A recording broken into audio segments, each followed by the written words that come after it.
자, 우리 박병철 이사님과 함께 시장 이야기 얼른 가겠습니다. 어서 오십시오. 예, 어서오세요. 안녕하십니까. 네, 반갑습니다. 자, 이사님과 함께 일단 미국 시장 얘기 잠깐 하고 넘어가겠습니다. 네, 오랜만에 미국 시장이 큰 폭으로 올랐습니다. 두 가지의 이유가 있었습니다. 하나는 트럼프 대통령의 상호관세 행정명령. 상호관세 행정명령 내렸는데 왜 호재냐? 그렇게 생각할 수 있지 않습니까?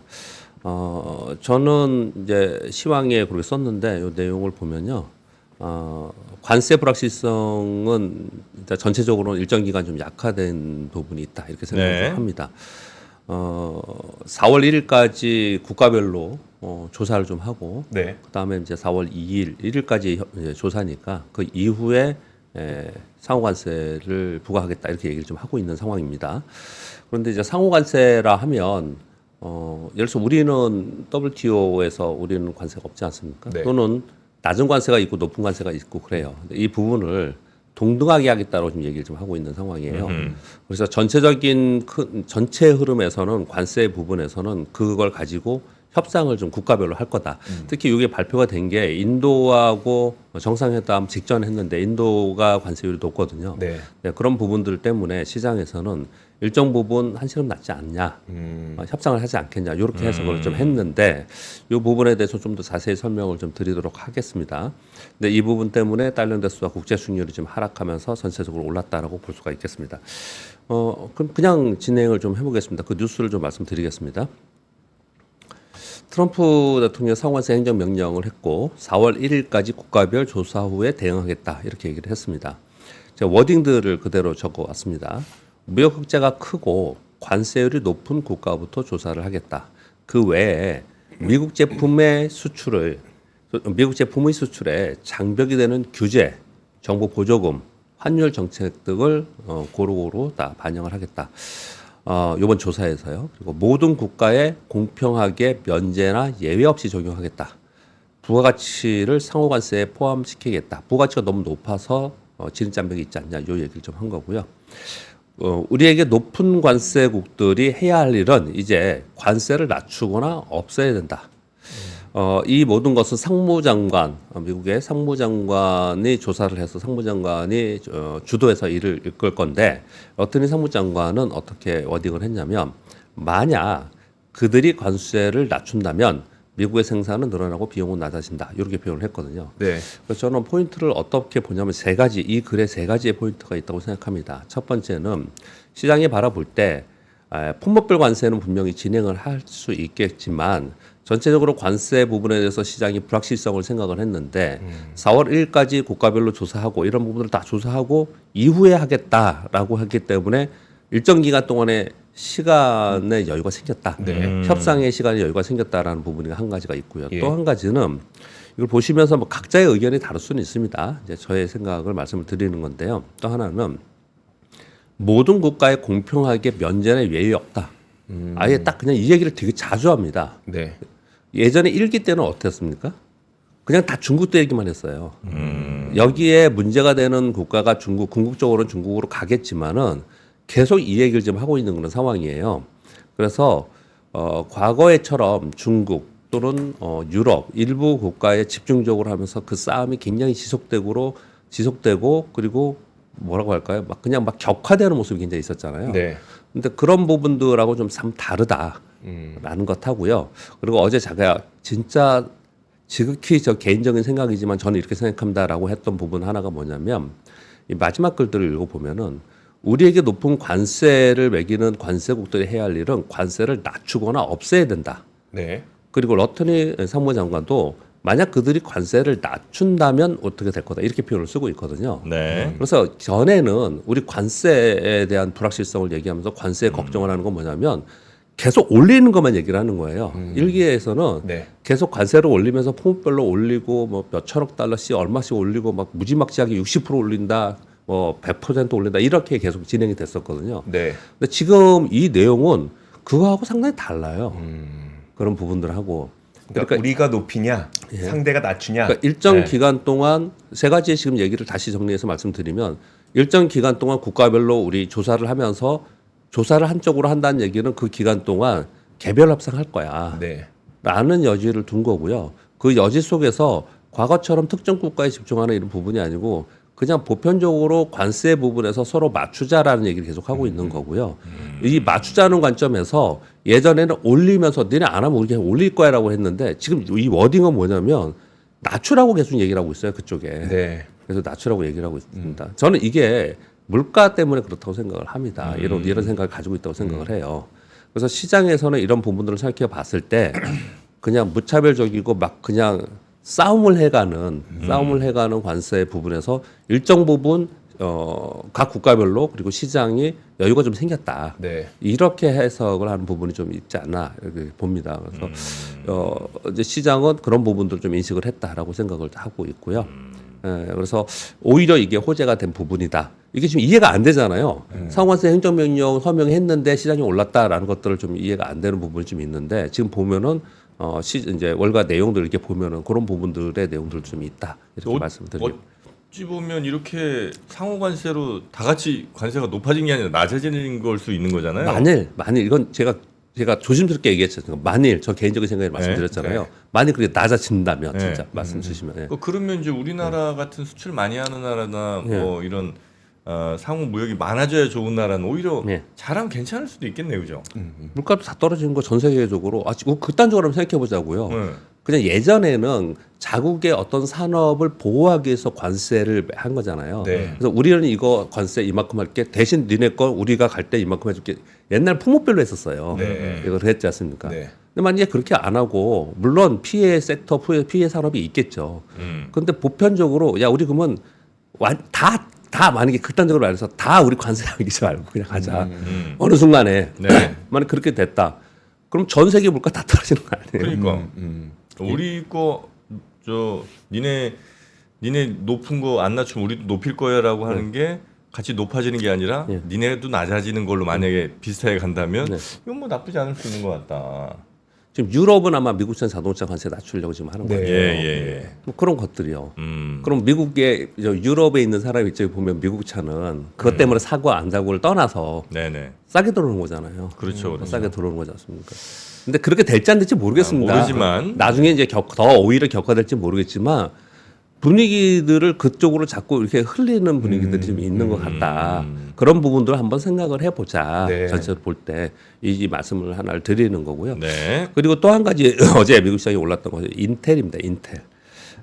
미국의 반도체 기업에 지원을 하는데 인텔이 급등을 했는데 인텔이 사실 어제 요 말씀을 들려다가 인텔 뭐 아직 관심도 없고 또 올랐다가 또 괜히 물리면 안 되잖아요. 그래서 말씀 안 드렸었는데 인텔이 최근에 이번 주에만 10일이 이번 주 월요일이잖아요. 네. 월요일부터 3.5%, 화요일날 6%, 수요일날 7%, 어제 7.3% 올랐어요. 이번 주 26% 올랐습니다. 한 주 동안요? 네, 한 주 동안. 이야. 그럼 인텔에 특별한 게 뭐가 있었냐? 이런 부분들은 아니고요. 요 뉴스도 이어서 말씀을 드리겠습니다. 여러분 아마 이게 보셨던 겁니다. 그저께 나온 뉴스예요. 오타가 하나 나왔네요. 벤스 부통령이 프랑스 AI 행동 정상회의 폐막식에 여기 갔지 않습니까? 여기 지금 서명 안 했어요. 근데 폐막식에서 연설을 했는데 어떻게 표현을 했냐면 미국이 계속 AI 주도권을 지속하기 위해서 세계에서 가장 강력한 AI 시스템을 미국에서 구축할 거야. 그런데 이 시스템은 미국이 설계하고 제조한 반도체로 구축될 것이다. 이렇게 표현을 했습니다. 그러면서 부연 설명을 어떻게 했냐면 지금 미국은 설계 기술이 있어서 설계는 우리가 하고 있는데 제조는 다 딴 나라에서 해. 네. 이거 안 돼. 제조도 우리나라 기업에서 미국의 기업이 하게끔 해야 돼라는 쪽으로 얘기를 한 거예요. 이게 이제 첫 번째 트리거가 된 거고요. 모멘텀이 된 건데 그 사이에 이것을 거의 확실시하는 뉴스가 하나가 있었습니다. 네. 이게 뭐냐면 TSMC가 지금 미국에 공장을 짓고 있습니다. 그런데 추가로 미국의 공장 건설 외에 인텔 파운드리에 직접 투자 검토를 하고 있고 또는 인텔의 패키지 공정을 위탁하는 것을 검토하고 있다라는 뉴스들이 지금 나오고 있어요. 이제 이건요 직접적으로 어떻게 미국이 제안을 한 겁니다. 네. 미국 정부에서 TSMC에 방안을 제시했는데 어떻게 했냐면 야 너네 우리 들어와 가지고 이거 어떻게까지 이게 협박했냐면 너네 들어오는 제품에 100% 관세 매긴다까지 얘기를 했었어요. 그런데 그렇게 안 하려면 여기서 이제 벗어나려면 방안을 우리가 가르쳐 줄게. 네. 어떻게 하면 되냐? 어떻게 가르쳐 주냐면 미국 정부하고 함께 인텔 파운드리에 자금 투자해. 그리고 기술 협력해. 네. 그리고 인텔은 다른 거 못하지만 패키징은 잘하잖아. 네. 패키지 공정 인텔에 줘. 요렇게 하면은 봐줄게. 이렇게 한 거예요. 이게 미국 정부에서. 네. 협상한 거네요. 네, 이렇게 얘기를 하니까 TSMC 입장에서는 일정 부분 받아들일 수밖에 없는 거죠. 그래서 미국에 지금 공장 건설하는 거 외에 인텔 파운드에 투자도 하고 패키징에 공정 위탁도 하고 이걸 검토하겠다는 뉴스가 좀 나오고 있는 거거든요. 네. 그래서 미국 정부는 자체 반도체 공급망 강화를 위해서 그 지름길로 TSMC가 도움을 줄 파트너로 선택을 하고 그걸 논의하고 있다. 이렇게 보도가 이제 나오고 있어요. 그러니까 한마디로 얘기하면 우리 입장에서 생각해 보면 미국은 설계뿐만이 아니고 이제 생산까지 제품 생산까지 전부 다 미국의 기업에 미국 안에서 할 거야라고 얘기를 하고 있는 거고 이게 지금 우리 좀 곤란한 게 된 거죠 사실은. 네. 그러면 TSMC하고 SK하이닉스하고 삼성전자하고 그쪽으로 가고 있었는데 지금 TSMC하고는 이렇게 지금 얘기를 하고 있다는 논의를 하고 있다는 얘기 좀 하는 거거든요. 네. 결국은 미국에 그러면 반도체에 뭐가 있느냐? 보면은 인텔이 가장 안 좋았던 상황에서 인텔을 파느니 마느니 그랬었던 거잖아요. 네. 그러니까 인텔이 지금 그 밑에서부터 이렇게 급등을 하고 있는 거고 그 과정 속에서 그러면 마이크론은 안 올랐냐? 마이크론도 올랐단 말이에요. 그러니까 확연하게 이 반도체 제조 공정 이 기업들도 미국 위주로 가려고 하는 것이 확연하게 지금 나타나고 있는 그런 상황에 있습니다. 여기서 우리는 어떤 위치에 있고 어떻게 되느냐는 또 다른 문제이고 네. 현재 지금 미국 시장을 설명을 드리면서 네. 그 설명을 좀 드리는 거예요. 그래서 인텔이 급등하면서 전체적으로 반도체 섹터가 올랐고요. 그러면서 전체 반도체 섹터가 오르면서 나스닥이 1.5%나 어제 오른 겁니다. 그 설명을 드리는 거고요. 네. 그리고 테슬라가 최근에 막 빠졌잖아요. 네. 우리 정프로님 이제 가시권에 들어왔어. 가시권에 왔다 그랬잖아요. 어제 근데 올라 버렸습니다. 어제도 오르고 그저께도 오르고 다시 올랐습니다. 모건 스탠리에서 목표 주가를 800달러를 내놨어요. 지금 355달러인데. 뭐건 MS가 문제야. 뭐건 팬이 뭐 알지도 못하면서 맨날 그냥 알지도 지르기나 못하면서 지들 뭘 한다고 800을 그냥 불러. 나 참나. 예. 근데 300 여기서 내가 지금 고민하고 300 에서. 있었는데. 네, 320, 15 요 정도에서 딱 내가 지금 입 벌리고 있었는데. 예, 그래서 테슬라가 또 다시 올라왔습니다. 그럼 보시면 어제는 거의 전 섹터가 다 올랐어요. 전 섹터가 다 올랐는데 주도는 반도체가 했고 전 섹터가 전반적으로 오르는 부분은 달러인더스와 국제 수익률이 내려간 부분 좀 내려갔지 않습니까? 달러인더스가 106.9예요. 국제 수익률 4.5 내려왔지 않습니까?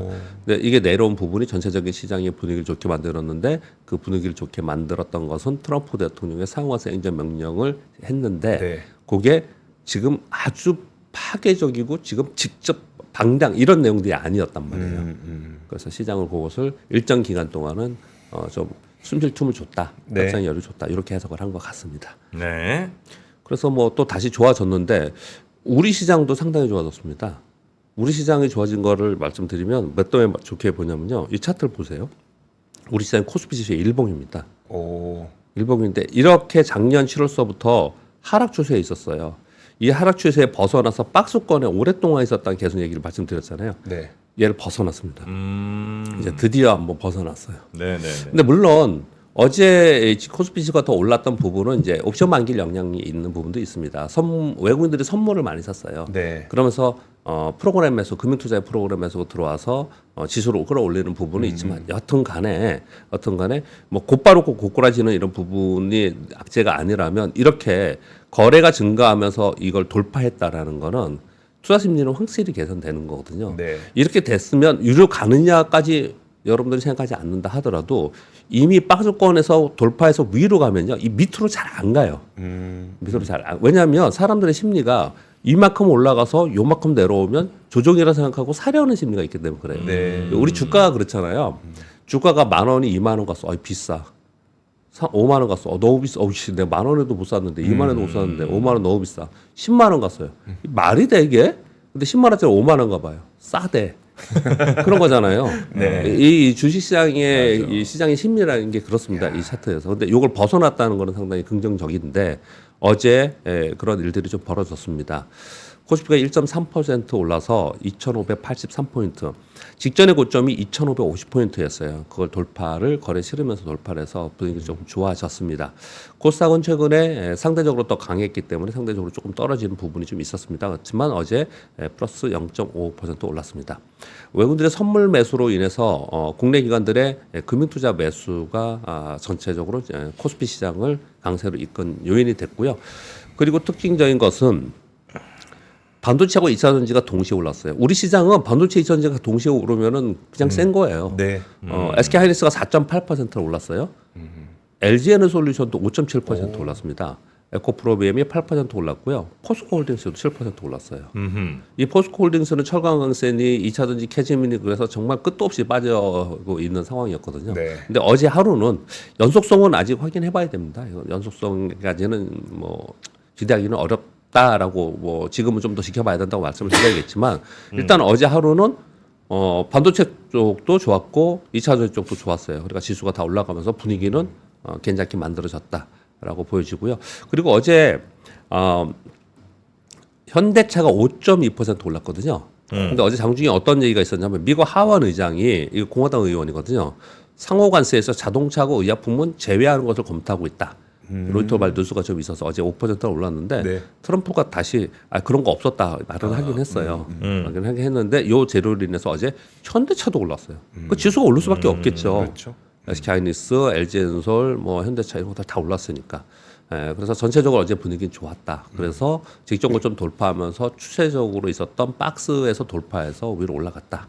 그렇게 어제 시장 설명드리겠고요. 하나그룹도 요즘에 얘기하잖아요. 어제까지 오늘 금요일이니까 하루 더 남았지만 어제까지의 상승률을 쭉 한번 제가 적어봤습니다.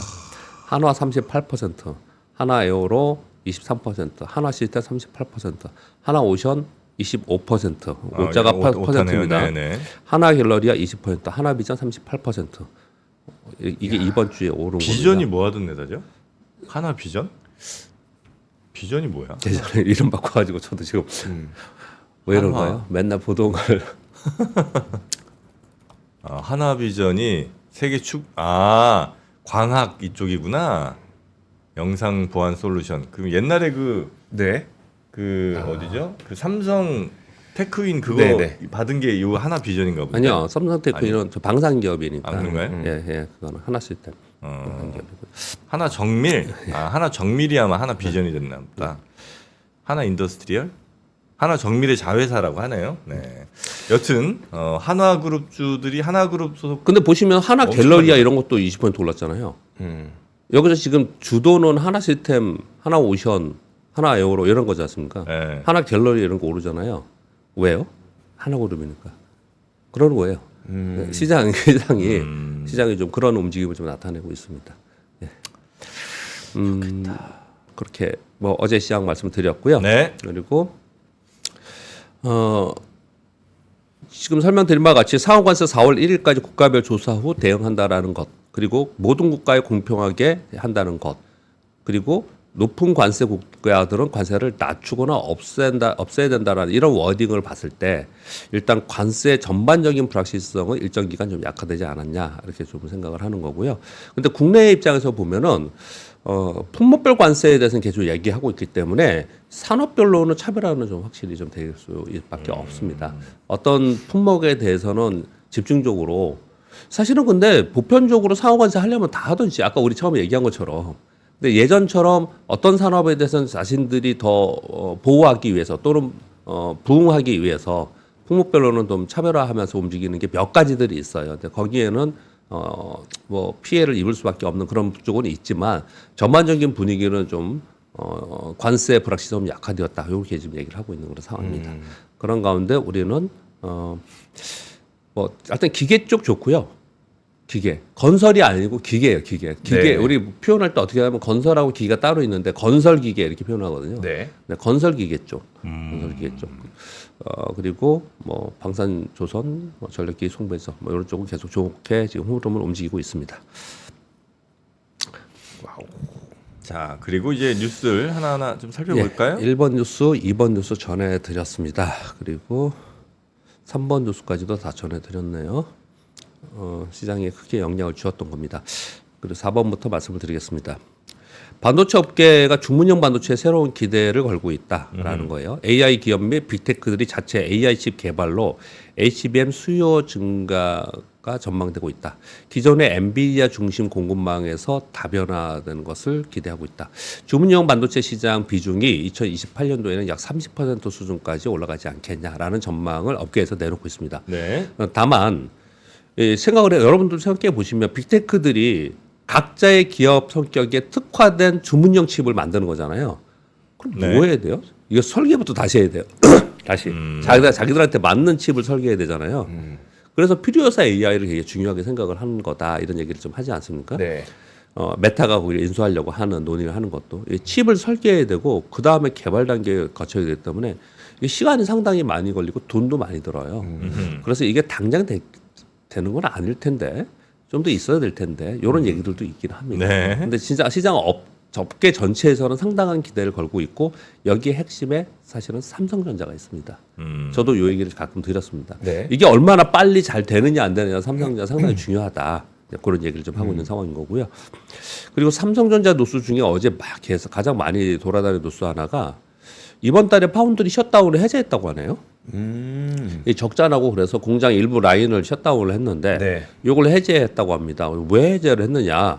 4나노 공정 물량이 수주가 증가를 했다라는 거여서 뭐냐? 근데 엑시노스 물량 뭐 이건 뭐 이해가 되는데 중국향 채굴기가 많이 들었다고 해요. 채굴기? 보도는 그렇습니다. 코인 네, 채굴기. 이게 이 채굴기 향 수주가 네. 이제 많이 들었다고 비트코인 하고요. 채굴하는 예, 거기서 예, 그리고 HBM 로직 다이 있잖아요. 이것도 여기서 만들어요. 이런 부분들이 늘었다라는 얘기를 하는 겁니다.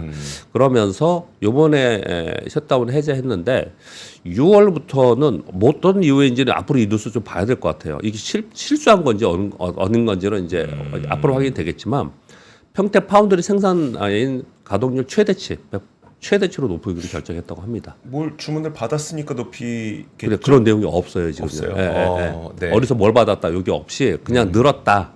어디에서 좀 늘었다 이렇게 나오고 있거든요. 네. 근데 지금 이 기자님 말씀대로 그냥 막 했겠어요. 뭘 받았겠죠. 뭐가 있는지는 앞으로 뉴스가 나오지 않을까. 그러니까요. 네. 이렇게 생각을 하고요.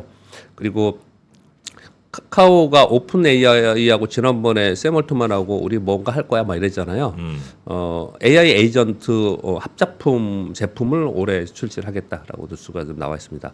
단순히 문답을 하는 GPT가 LLM이 아닌 이용자가 카카오 생태계 전반에서 다양한 업무를 수행할 수 있도록 지원하는 형태로 개발이 될 거다 이렇게 얘기를 하고 있습니다.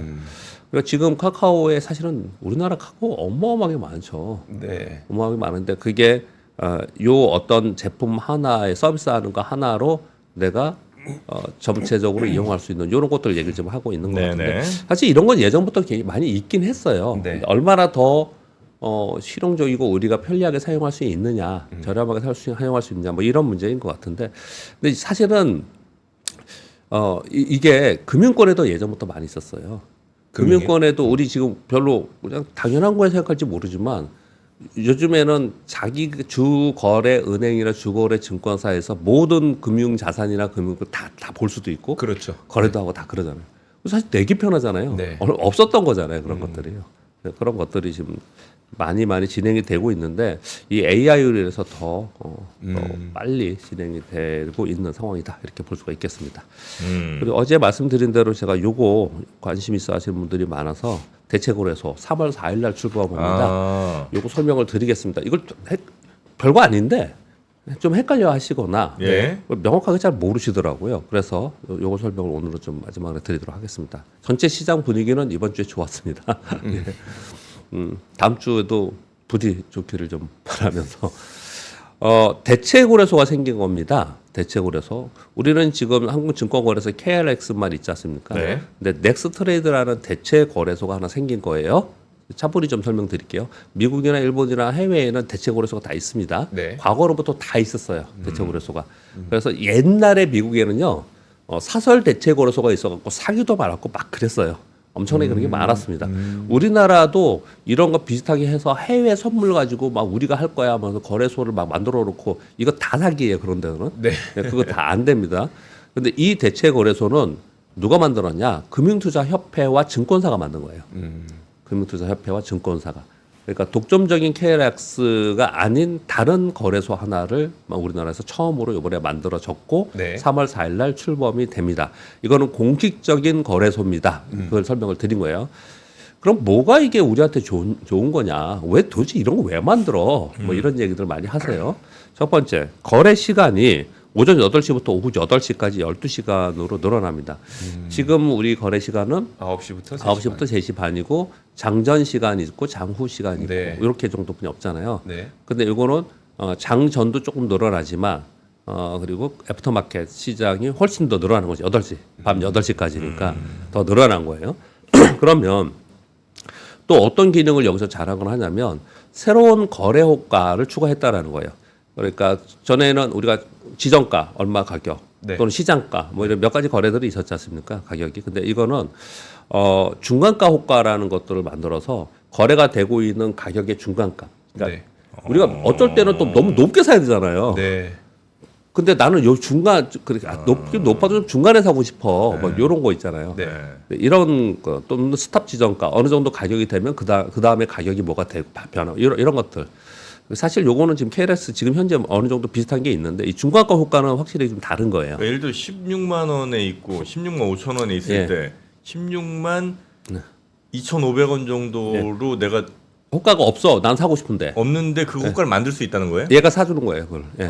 근데 예, 내가 예, 그 맞아요. 가격이 맞다 생각하면 팔 수도 있고. 예, 그런 거를 지금 이제 새로 넣어놓은 거고요. 네. 그리고 한국거래소보다 체결 수수료가 뭐 한 20에서 40% 인하한다고 그러는데 이거는 여러분들이 느낄 수 있는 거 아니에요. 네. 이거는 오해하시면 안 되는 게 증권사가 받는 거래 수수료를 얘기하는 게 아니고요. 네. 유관 수수료를 얘기를 하는 거고 이 유관 수수료는 굉장히 작습니다. 네, 네. 이미 하고요. 물론 모아놓은 KLX는 돈을 엄청 벌었죠. 네. 엄청 벌었죠. 그러니까 요걸 얘기하는 거고요. 그리고 지금은 MTS, HTS로 거래하시는 이 우리나라 개인 투자들의 이 증권사에 내는 수수료는 거의 없어요. 네, 네, 네. 네. 그래서 증권사들이 다 지금 그 지점들이 다 없어지는 거예요. 제가 이제 진짜 몇 년 안 남았는데 증권사의 지점들은 이제 은행 지점들이 없어지듯이 다 없어지고 있는 그런 상황이거든요. 왜냐하면 이제 온라인으로 다 거래하기 때문에 그렇죠. 네. 예전처럼 위탁 수수료라고 하거든요. 네. 그런 수익 자체가 안 나요. 그래서 지점들은 그냥 PB들이 이렇게 뭔가 좀 고객 관리하고 이런 정도 의미 아니에요? 금융상품하고요. 네, 그렇죠. 그리고 토탈 금융상 서비스 하는 거. 그러니까 토탈 서비스라고 저희는 표현을 하는데 네, 네, 네. 예를 들어서 뭐 채권도 하고 해외 주식도 하고 이런 것들에서 그걸 이렇게 상담해주는. 네. 뭐 그렇게 아무튼 요거는 유관 수수료 얘기를 하는 거고요. 그리고 그 MTS나 HTS 여기다 M을 좀 하나 뺐네요. 저 더 들어갔네요. 그 여기에서 이제 거래를 할 때 네. 우리가 선택을 어떻게 하냐면 그럼 우리는 넥스트레이드라는 MTS나 이런 걸 새로 깔아야 되냐? 네. 이게 아니고 지금 현재 보고 있는 우리 저희 교보증권도 이걸 하는데 이 증권사들이 거의 대부분 하거든요. 옛날에 쓰던 그대로 들어가요. 네. 그대로 들어가는데 거기에 주문을 할 때 KLX 할 거야, 넥스트레이드 할 거야, SOR 할 거야 이렇게 선택을 하게 되어 있습니다. 이 부분을 잘 모르세요? 지금 이제 코스닥, 코스피 요것만 이제 이렇게 들어가는데 아니요, 그것도 안 그것도 들어가네. 없죠. 예. 아, 그냥 종목이 되고 그냥 사고 팔고 하는 거잖아요. 네. 근데 이제 살 때 거래소에 살 거야, 넥스트레이드 살 거야, SOR로 살 거야. 선택할 수 있게 된다는 예, 거예요. 그렇게 하는 거예요. 그렇게. 네. 무슨 얘기냐면 넥스트레이드는 그러면 시간에만 하는 거냐? 아니고요. 장중도 똑같이 하는 거예요. 가격이 혹시 다를 수는 있어요? 다를 수 있죠. 삼성전자가 58,000원인데 여기는 56,000원일 수도 있고. 아, 그럴 수도 있어요. 예, 서로 다른 데서 거래가 되니까 사는 사람 파는 사람이 장중에 다를 수가 있어요. 장중에는. 그래서 이거 차익 거래 하겠다는 사람도 있고 막 그래요. 요즘에는. 다를 수 있어요. 왜냐면 서로 다른 사람들 거래를 하니까. 그러면 넥스트레이드에서 샀다가 뭐 KRX에서 파는 것도 상관없고. 상관없습니다. 어차피 그 주권이라는 거니까. 그건 네. 다 예탁원에 있습니다. 예탁원에 있는 거니까. 넥스트레이드라고 이게 어디 이상한 데 있는 게 아니고 그렇죠, 다 그렇죠. 예탁원에 있는 거니까 상관이 없어요. 내가 KLX를 할 거냐? 아니 나 무슨 복잡해 죽겠어. 나 그냥 KLX 할 거야. 하는 사람이 있을 수도 있고 넥스트레이드 할 수도 있고 중요한 건 이들이 또 자랑하는 거 하는 뭐냐면 SOR입니다. 이게 뭐냐면은 또 갑자기 생각이 안 나? SOR? 네, 주문이 SOR. 뭐야? 갑자기 또 왜 이래? 가장 유리한 조건이 한번 찾아와 주시겠어요? SOR. 네, 네. 제가 듣고 계세요. 제가 찾을게요. 소르. 토르 말고 소르. 네. 그래서 무슨 노도야 이거? 갑자기 왜 이래요? 또 막 빨리 얘기하다 보니까 셀? 셀 아니고요. 하여튼 예. SO와 스마트 오더, 네, 스마트 루팅. 라우팅 네. 스마트 오더예요. 그러니까 라우팅, 스마트 라우팅. 오더라는 거예요. 스마트 네, 오더. 네. 죄송합니다. 시간 걸어서. 스마트 오더. 그러니까 고객이 주문을 넣잖아요. 네. 그러면 거래소도 호가가 막 있고 넥스트레이드도 호가가 있잖아요. 장중에는. 네. 여기서 내가 사려고 할 땐 더 싼 호가가 있는 쪽으로 주문을 넣겠다라는 거예요. 이걸 서비스하겠다는 거예요. 누가? 여기서 SOE라는 걸 새로 이번에 만들어서 넥스트레이드가 아, 출범되면서. 그래요? 예. 그 서비스는 진짜 좋네. 난 그 서비스를 내가 하려고 그랬거든요. 두 개 중에서 하게 하는 거 요거 최적화해 갖고 내가 요거 한번 해보면 좋겠는데 생각하고 있었는데 이미 하네. 근데 그냥 들으시기에는 여러분 이럴지 모르지만 꽤 오랫동안 준비가 됐고요. 각 증권사 전산팀은 어떻겠습니까? 장난이 아니게 예, 그동안에 계속 이걸 진행을 했었어요. 네. 근데 이제 초창기에 또 또 문제가 없어야 되는데 아무튼 그동안에 오랫동안 준비했으니까 이게 네. 이제 얼마 안 남았습니다. 이게 준비를 할 것 같은데 그러면 그렇다 치고 이 뒷단들은 증권사 니들이 알아서 하고 우리는 뭘 알아야 되느냐 시간과 그리고 가격 내는 방법과 그리고 내가 어떻게 거래하는가 이런 점이 좀 달라진 부분이거든요. 그래서 이게 또 전 종목이 되는 게 아니에요.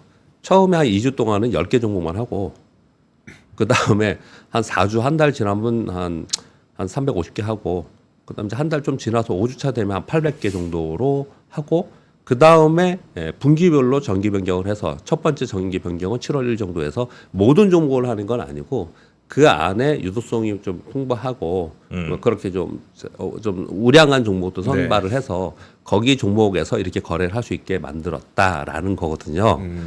그러면 이제 다 아시겠죠. 이거 궁금해하시거나 아니면 이게 뭐야 막 하시는 분들이 되게 많아서 제가 오늘 시간을 좀 걸쳐서 말씀을 드렸는데 저는 이걸 보면서 지금 우리가 유관기관과 정부나 이런 쪽에서 해야 될 일은 저는 이것도 굉장히 중요하지만 뭘 중요하게 생각하냐면요. 네. 지금 우리나라의 코스피 특히 코스닥도 그렇지만 코스피 코스닥이 유동성이 침체되어 있고 좀 좋지 않았고 막 그랬잖아요. 네. 그러니까 무슨 표현이 되는지 아시겠죠. 근데 새로운 걸 이게 만들어서 이게 뭐 새로운 상품을 만들어서 새로운 주식을 하는 게 아니고 네. 그걸 가지고 그냥 하는 거잖아요. 네, 그렇죠. 그래서 이게 유동성 부분이나 아니면 시장 활성화에 이게 정말 큰 도움이 될까라는 거는 이제 앞으로 지켜볼 문제예요. 네. 그래서 더 시장의 유동성이 풍부해지고 시장에서 돈을 벌 수 있고 많은 사람이 더 들어올 수 있고 할 수 있는 게 더 중요하지. 그래서 밸류업이나 상품이나 이런 게 더 중요하다라는 말씀을 좀 드리고 싶고 네. 그래야지만 이것도 더 많이 활성화되고 그래야 되지 않을까 생각을 하는 거고요.